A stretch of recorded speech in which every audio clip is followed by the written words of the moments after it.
Good day, everybody, and welcome to another edition of the Military and Foreign Affairs Network. I am your host, the voice of reason. The title of this video is going to be Total War and the Defense of Tigray. So, over the course of this conflict and the coverage of this conflict, I have noticed some fairly unique situations that have arisen in this conflict. And one of those is the lack of a desire to engage in urban combat, also known in the United States as MOUT, Military Operations in Urban Terrain. And I have received some feedback in terms of the Tigrayan side of the issue on why the Tigrayan Defense Forces, did not engage in urban fighting, and I can definitely understand the rationale behind what occurred, especially early in the conflict, as the Ethiopian military moved in and the Eritrean military moved into the Tigray region, and there was a desire to prevent casualties in some of the major cities, such as Mekelle, because we were aware that the Ethiopian military, the Eritrean military, would in fact shell Mekelle to gain access. Now, as the course of the conflict continued and we observed the almost entire occupation of the Tigray region, with the exception of the Timbian region, the mountainous areas that many in the Tigrayan Defense Forces fled to rebuild and reconstitute itself for further operations. But what happened inside of the Tigray region after that occupation occurred was really horrific. The country was pillaged. There was great damage done to the nation, or to the region, and I guess you could actually call it a nation now, as the likelihood of reintegration with the former state of Ethiopia is probably will be debated highly.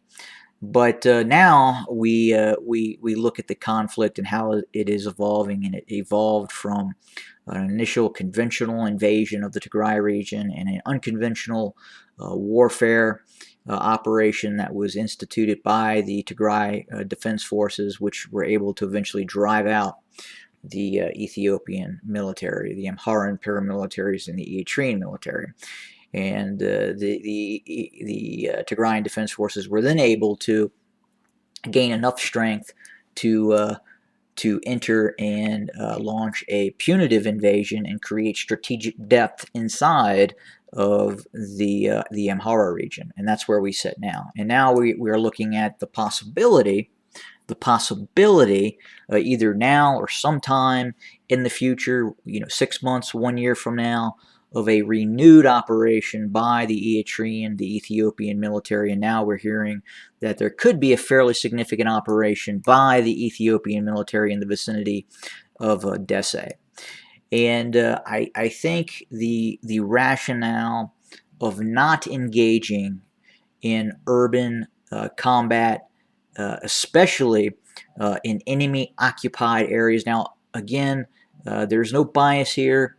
I am simply analyzing the situation from a strictly military point of view. Okay? So if you are facing a reinvasion and you hold enemy terrain, you hold enemy urban areas, you hold enemy cities, and you are faced with the possibility of military setbacks in which your home country could then be reinvaded, and with the understanding that during the original invasion, the original occupation, the level of atrocities that were committed inside of the Tigray region, or really any nation state at all, would have to reconsider the idea that it would not engage in urban combat. Urban combat creates a military offset, especially if you are engaging an opponent who has a quantitative military edge against you, meaning he has more forces, more manpower, more tanks, more equipment. And at the same time, he could also have a qualitative edge in terms of certain amounts of equipment, such as drones, aircraft. In this case, the Ethiopian military, the Amhara militias, are going to be much less willing to shell their own cities that are under the control of the Tigrayan Defense Forces than they would be operating inside of the Tigray region. The use of military operations in urban terrain and defending cities such as, let's just say, Wachale, a small town, there's going to be much less opportunity for the Ethiopian military to deploy and utilize its drones against targets in this town. They are at risk of, if they attack a building or a structure, of obviously possibly hurting or killing civilians. So you could see less use of drones inside of these towns by the opposing force. In this case, it is the Ethiopian military. You are also able to do other things as well in terms of the deployment of improvised explosive devices. These are very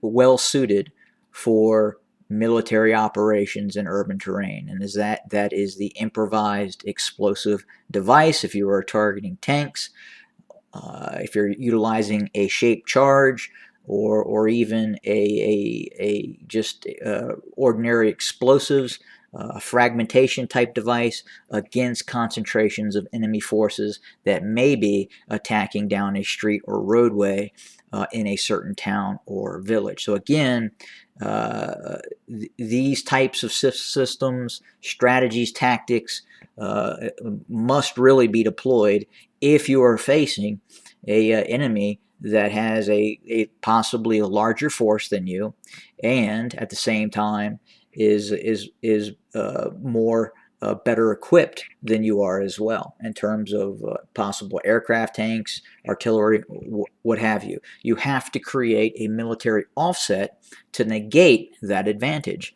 And one of the great offsetters in military conflict is military operations in urban terrain. Now, obviously, I am unaware of the Tigrayan Defense Forces' use of improvised explosive devices, or even vehicle-borne improvised explosive devices. Now, I don't necessarily mean a suicide type of attack. You could put a large amount of explosives inside of a car and roll it down one of the many hills inside of the Tigray region, and then remotely detonate the device. So these are some of the tactics that could be employed by the Tigrayan Defense Forces as and if the Ethiopian military continues to advance, the Amhara militias continue to advance, and if they threaten a reoccupation of the Tigray region. Now, if that was a soft occupation of the Tigray region, I could completely understand the unwillingness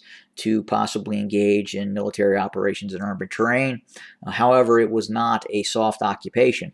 If there is a reoccupation of the Tigray region, you can expect the same treatment, or even possibly worse. So this is something that has to be considered in the overall strategy, tactics, and methodology of current operations of the Tigrayan Defense Forces. Have a great day, everybody.